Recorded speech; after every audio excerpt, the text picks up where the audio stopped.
Have you ever felt like fat loss is harder for you than for other people? Have you ever felt like maybe you struggle more than you should? That's what this podcast is all about. So, hello and welcome to 100% Real with Ruby. I am cutting down the bullshit. I'm explaining to you exactly why fat loss is harder for you because for many of you, it actually is going to be. And I'm not going to lie. But it doesn't make sense to just tell you that it's going to be slower for you without actually explaining it to you. So let's get this started. Now, I don't know what to call you, Rubinators, rock lifters, my favorite people. Thank you for listening to this podcast. Thank you for tuning in. Thank you for always coming back. I don't even know who listens to this. It would mean the world if you let me know as well, because I do appreciate you all for listening to what I have to say and letting me in your ears. So many women that are in their 40s and 50s feel like it's a fat problem. But most of the time, we are underbuilt, undernourished, and underfueled. We might be overeating, but it's not strategic, which really is confusing. And that's usually why eating less fails, but also eating more fails. I want to cover everything that could be the cause of fat loss or body composition feeling harder for you. That's one of them. If we feel like we have no time left, or if we just want to get this over and done with and then deal with the pre-diet phase later, or our metabolism later, or muscle later, or getting stronger later, it makes it even harder. And that's the hardest part of it all. But if you can do it the right way, you won't have to diet again. You're not crazy or alone if you feel like you're the only one finding it hard, because you're not.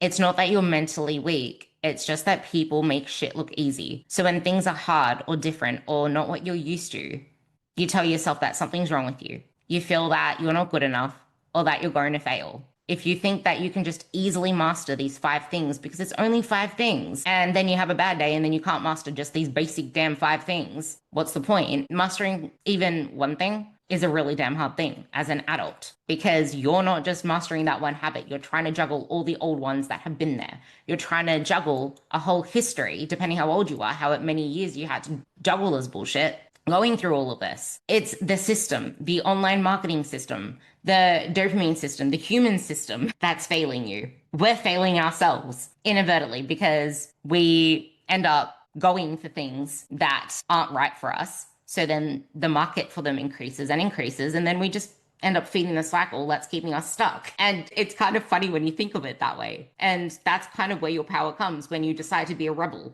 It's kind of like people like rebelling against politics. This is politics. This is politics against everything that you want to be able to fight for, everything that you want to succeed through. Be a rebel against it. You're not going to stand for all of this bullshit getting sold at you. I want it to make sense, and I want to break down a lot of the crap that's out there because I don't want you falling for another it's your cortisol, comment cortisol, and I'll send you my guide bullshit. So let's talk about why it's harder for you. Now, if you're petite and if your calorie needs are lower, you have a lot less wiggle room. That's kind of like trying to drive across the country. Australia, let's just say Australia is big. Think of Australia being this big country. Because if we think about driving across the state in America, it's not all that big, but we could say driving from East Coast to the West Coast. But you have a tiny fuel tank. You're going to have to keep refilling that up a lot more along the way than if you could have this really large one that took you a lot more. It's like you have a lot more refueling needs through the process and you can't go along the whole way. This isn't just if you're petite. This is also if you haven't built a lot of muscle mass. You're very lucky to even gain 4 or 5 kilos in a year. That 4 or 5 kilos is a lot more metabolic. And ignore people when they say it doesn't burn all that much. It actually burns so much. That muscle isn't at rest. Like muscle actually does shit. Fat doesn't do shit. Muscle lifts things. And when that muscle lifts things, it's going to break down and then repair. And that lifting in itself, that breaking down and repairing process, like all of that costs a lot of energy. It costs a lot of energy. And the more metabolic that you can make yourself, the earlier that you get into this stuff. And if you have time to do even aerobic training, this is what we need to take into consideration for why things are harder for us. Most of you would have kids. Those of you that don't have kids, you have your careers, you have relationships, you have other things that you want to give priority to. Why this is so important for you to lean into this process instead of just thinking of the cost of what could happen if you allow yourself to eat more, if you allow yourself to just do the right thing up front and start thinking of the cost of not doing that. Instead, the emotional tax, all the tax of whatever you pay mentally, emotionally, physically, financially, of always having to think about food, of results, of discipline, of hating your body, of body picking yourself, of love handle pinching, of circling every single body part that you don't like about yourself, of having your mind consumed in food anxiety and body anxiety when you're supposed to be out with your family enjoying them, or hiding behind your kids and not really getting in photos, and then them suffering because their mum hasn't got a lot of photos that they can look back at. Like, there is so much cost to not changing. We need to think of that when we are doing this, because you can set yourself up for the most fulfilling life, so you can be there for your kids, so you can be there for a more, like, make life something worth living, make it full of love. And a lot of us feel like we're giving that up if we go all into fitness. It can be like, well, I already have all of that, but do you really? And what's that going to look like when you're 80? It is so important to think of that, because hormonal shifts post 35 years old, post menopause, with lower estrogen, you're a lot more sensitive with cortisol, your thyroid's impacted. All of this shit demands your muscle mass, demands you to have metabolic flexibility, demands you to have this wiggle room. This environment of food demands you to have more wiggle room, because you have a smaller margin of error when your calories are so low, when your engine is so low, when you don't move much through the day, when you haven't built up a baseline of movement. Like, it's so easy for me or for you to think I can easily just build my steps up anyway. But it's really not, because you have to build your way up to that and then make it something that becomes a part of your life. But it needs to mean something to you. So much better than having to pay all of these expenses to healthcare. Fat loss is harder for you if you're over 45. If you're a smaller person, if you're sedentary, you are going to have other health issues come up. Because if you're sedentary, then as we get older, there's going to be a host of other issues there. If you're under 5'5", even 5'3", if you're over 40 and you didn't spend your 20s in the gym building a solid base, then you're starting this game without any real fuel in the tank. You're like that little engine trying to cross the country. And that doesn't mean you're screwed. It just means that you need to stop winging it. You need a different approach. And yeah, you probably do have lower calorie needs, but it still goes by the fact that 1,500 calories isn't your maintenance. If you're still going to try to start there, it's going to be really difficult for you as a small person, but you do need a different approach to fat loss. Women over 40 who haven't built up their metabolism already need a completely different approach to fat loss. So if you're eating under 1,800 calories, typical fat loss approaches aren't going to work for you. Actually, I don't even have to say that. Look at your history. What have you been doing so far? I had a lady message me saying that she has to cut her calories down to like 1,000 to 1,200 to see any changes in fat loss. I can imagine you probably haven't been able to do a successful fat loss phase in a very long time, because that's very hard for you to manage. If you aren't able to carry that out, then I would assume that she doesn't have the results that she wants. She probably doesn't even trust herself to do a build yet. Most people don't, and I don't blame you. It's scary. It's scary to do alone because you don't know whether you're doing the right things, and you don't want to accidentally gain a heap of fat and not muscle. You don't want to be doing it the wrong way. Then you probably still don't want to hire someone, and then you don't want to undo it all. And that's the worst part of all of this. It's usually harder for us because we feel like we should already know how to do it, and then we don't ask for help. I had a client who was 110 pounds, 55 kilos, around that. She came to me every single diet, burning out, binging, tired, nightmare around her kids. Her kids, she would snap at them, get moody. She needed to not focus on dieting. What she said is, you made me feel like herself again. I feel like my young self again. It didn't just give her life back. It allowed her a chance to live her best life moving forward. We don't want to build a house with two bricks. We want to use the right tools for the right job, because that's what works. So why eating less doesn't work. This is why eat less, move more doesn't work either. I'm not anti-cardio, because some people can't make moving more work. This is where cardio can come in, but it needs to be strategically planned so that it doesn't eat away from your recovery and the thing that's important, which is actually building muscle. So eating less is going to make things so much harder for you if you haven't already built the base, because willpower doesn't work. It's not that you have less willpower than someone else. It's been shown that everyone has around the same willpower. It's just the common pattern that I see is a lot of women undereat through the day, and then they end up eating even more at night. Sometimes that backfires in terms of binging, or in other ways, they never actually feel satisfied despite their belly feeling full, or they just graze through the day. I had a client once that never really felt for full meals, so she would just have something small. And because she was so scared of eating more food, she kept on repeating this. It took a while to get her out of that loop. It's very mindset driven. The nutrition stuff is really difficult for you to manage when food is so much more than just food. It has so much more to it. If we can understand that this is going to take some time, we're giving ourselves permission to actually feel good in the process instead of hating our way there. Not only that, if you're saving calories and eating little through the day, that's slowing down your metabolism so much. Many women skip breakfast, slowing down your metabolism. You might say, well, that's not true. What is your metabolism? Do you actually know? Because if you're then lagging through the day or your blood sugar is all over the place, if you're a highly stressed person, you need to really prioritize carbs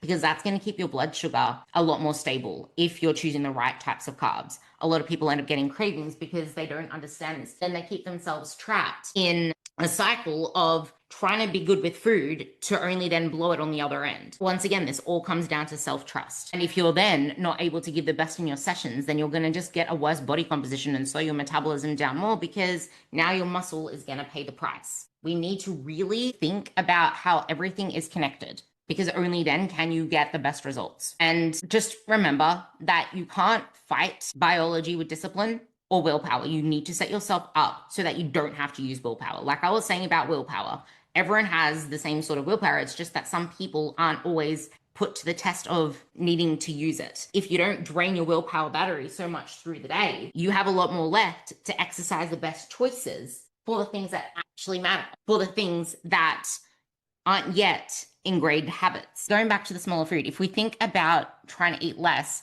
Weight Watchers, I actually had this conversation with one of my friends. She replied to my story. There's all the portion sizes with the tiny little containers that you buy with all of these like weight friendly, which I think is absolutely bullshit because they're designed to keep you fat.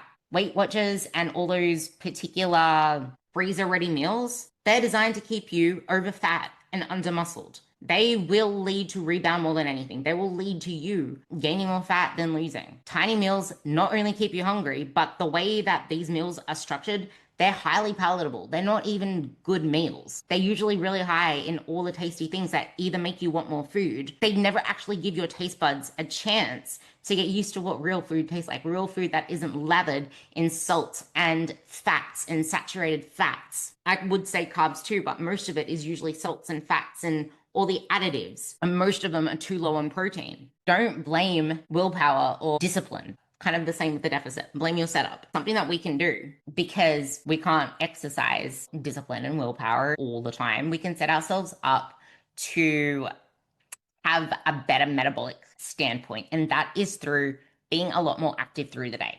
Wherever you can, walking. Or just adding in, like, getting a morning walk. And if you can't get in your walks anywhere else, that morning walk could start up your day amazingly. I don't expect you to just get up and do a morning walk. Just fitting in walks does a lot more than just getting up your steps. It's mental health. It gives you energy. At first, it might feel draining, but it gives you so much more. Like at the end of the day, the last thing I want to do is go for a walk, especially when it's late. I would rather still get in a walk, even if it's a shorter one, because it actually sets me up for a better sleep. Except I need to get my ass to the gym earlier still so that I can have more time after the gym to actually play with. Everything is connected. Everything is connected. And your metabolism is built from building up a baseline life of activity, of muscle. More cardio can make you more hungry, can make you more fatigued, can lead to more belly fat because a lot of people don't do cardio the right way. Number one, they underfuel it, they underfeed it, and their training isn't there. If your training is there, then it makes it easier. And I hate to be the one kind of going against the grain here with an unpopular opinion, but I know that everyone's all on this health stuff.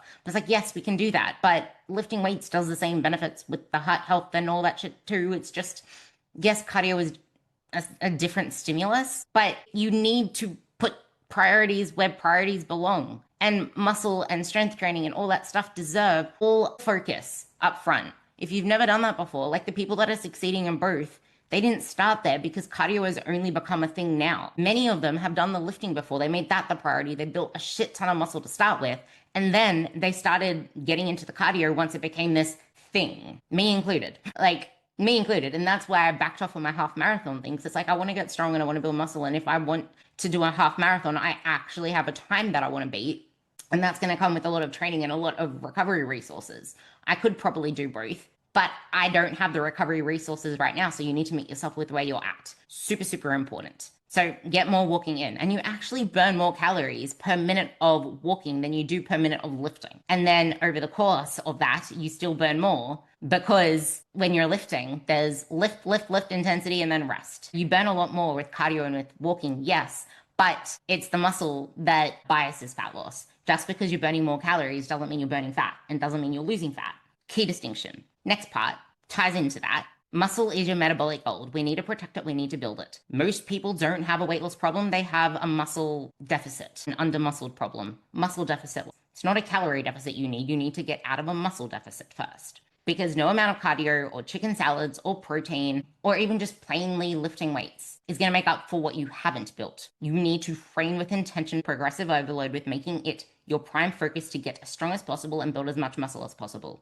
And then you can add in the cardio and the other things. Prioritize muscle first. You don't need shrinking portions of food and shrinking your carbs. You need to think of enhancing the body, getting stronger, chasing that, and then everything else will happen. This is part of the primer phase. And this doesn't mean that you're not, like, if you have substantial fat to lose, you will be losing fat in the process if you're actually focusing on health-focused, feel good, nourish, recovering things. I have had so many clients that have lost so much fat.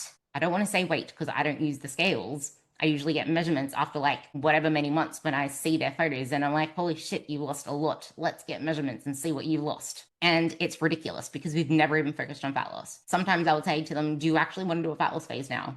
And then build your calories up? Or do you want to just stay where you are? Sometimes they want to go into a fat loss phase. Other times they feel really good. I had a client that wanted to go into fat loss phase and I was getting her prepped for it. And as soon as push came to shove, she's like, I actually don't want to cut my calories. I love getting strong and I love eating food. I have the flexibility now. This is why it's really hard sometimes to share progress photos because my clients really, really completely change their lives. And over time, their body composition is one of the best ones that they've had their entire life when they've been fighting for it and hating themselves to a place they never really got to. The game is walking more, lifting heavy, 3-4 times a week consistently. Don't burn yourself out. Burning yourself out isn't going to get you anywhere but burnt out.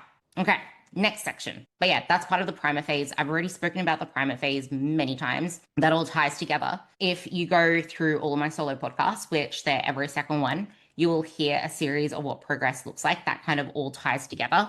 But none of this matters if you don't allow yourself to challenge beliefs, to challenge the hard, to challenge the difficult resistance that you will feel, because your body is like a battery and your brain is like a battery. You're draining them with fatigue, with hyperfixation on all of these things, because your body can be doing all the right things, but your brain is still focusing on the dieting, on how hard it is for you, on, oh my God, this is so much work. It's like, okay, well, this isn't actually the problem. We need to look outside of your life. I wish I can remember. I know who said it now. I need to share that from one of my clients. She's like, I've been dreading the gym for the last couple of weeks, but I realized that it's because all of my life stress outside of it has left me getting into the gym sluggish. I haven't had a really good sleep because there was just so much going on with her life, but she kept the routine and she accepted that while she was training. And now she's feeling on top of the world because she got her night routine back.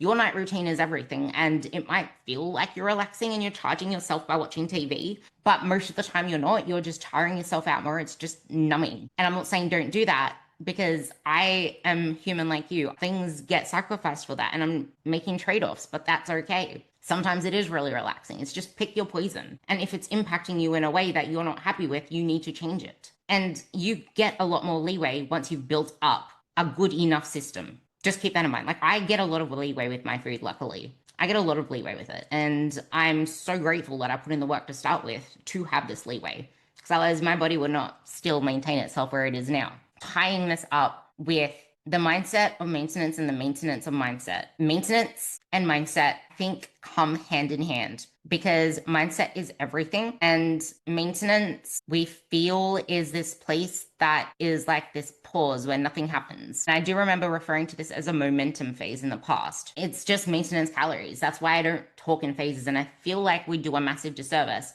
in talking in phases. I keep saying a fat loss phase. That's because that's what people know it as, but I need to stop saying that. I just need to start calling it a deficit. Call it as it is. You're in a calorie deficit.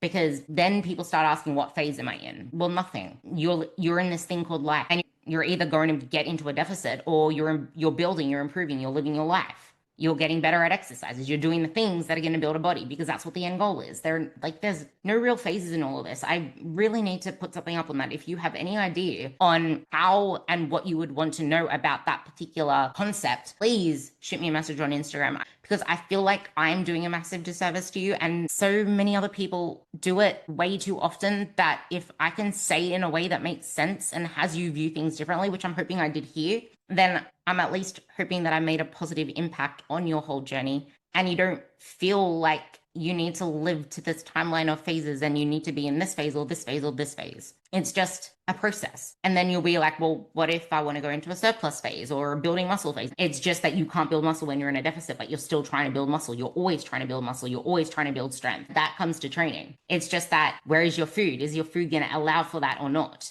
Maintenance can allow that for a while, and then you might need to eat more food, and then you might need to eat more food there. Let's just talk about the fact that you're either in a calorie deficit or you're building muscle. When we see things in phases and things need to happen here and here and here, urgency becomes the enemy of progress. And this goes back to my very first solo episode I ever did, which came off a rant from a group call, which I am so grateful that it started everything, because it is my favorite podcast. It is an analogy that I've used for ages, but urgency is the enemy of progress, because you can't expect a seed to just start germinating straight away. And it depends on the seed. Like, do you want to build something that lasts, something that builds really strong? You're going to build an oak tree. Oak trees take a really freaking long time to build. Are you going to let that stop you from watering the seed? Because what's the whole freaking point? There was a really good quote by James Clear, and it went something like, if the only reason you're not pursuing something is because of the length of time it will take you to achieve it, you should start right now. Think long term. Huge. Like, it is huge. And it's one of the biggest things that holds people back, sadly. We just see how long something's going to take, but you can't run a marathon on a 1% battery. And you also can't run a marathon without training for it. And you also can't run a marathon barefooted. Yet that's the way that we mostly do things. We're going into things without having, like, we're not prepared for it. We're ill prepared, which is why we end up circling around the bush. And it's like, well, it's just a fat loss phase. Well, actually, no, you're fundamentally changing your body. It's just like, it's not just coaching a human. Like, you can fundamentally fuck up someone's mind. And sadly, a lot of coaches do that with disordered eating patterns. You can improve someone's health. You can set someone up for life. This stuff is what matters. Coaches are so much more than just getting you to train in a certain way or eat in a certain way. And for so many of us, it is going to be a harder process. And sometimes it's not most of the time, it's not just hard for us because we are smaller or shorter. A lot of the time it's our lifestyles, but most of the time it's because we've been doing this for so long that we don't know any other way in our mindsets. We don't even see that it is a problem. We don't even see that we have a particular mindset, because we've been living it for so long that we believe it to be so fundamentally true. And I can't just make you see something a certain way. I had a particular client, I couldn't get her to see something a particular way. I had to learn how to meet her on the emotional level and validate her on the emotional level. And that's kind of what changed the game for me. When I realized that muscle is so important, my strength matters so much to me, and the fragility of life, the fragility of age, for some odd reason, just being in my 30s now, I don't want to lose muscle. I don't want to be in a place where I don't have adequate strength first. I want to build as much muscle as I can up front. I want to build as much strength as I can up front. Else is only harder when you're under-muscled, over-dieted, overstressed, and don't have another perspective on the mindset that's keeping you stuck. So please share this with anyone that you know that is going through this, that any of it. If you want to hear anything, let me know. I have nothing else yet to promise you, but I can promise you some juice. I know that you hear this all the time on a lot of podcasts, and it's like, well, why bother? I can't be bothered. What's the point? No, but seriously, it means the world to me. I don't know how to make you more inclined to do it, other than if you rate me 5 stars and then show me on Instagram. I will see if I can do something for you for free, like a form check or give you advice on training, anything like that. Just, it will mean the world to me. Thank you.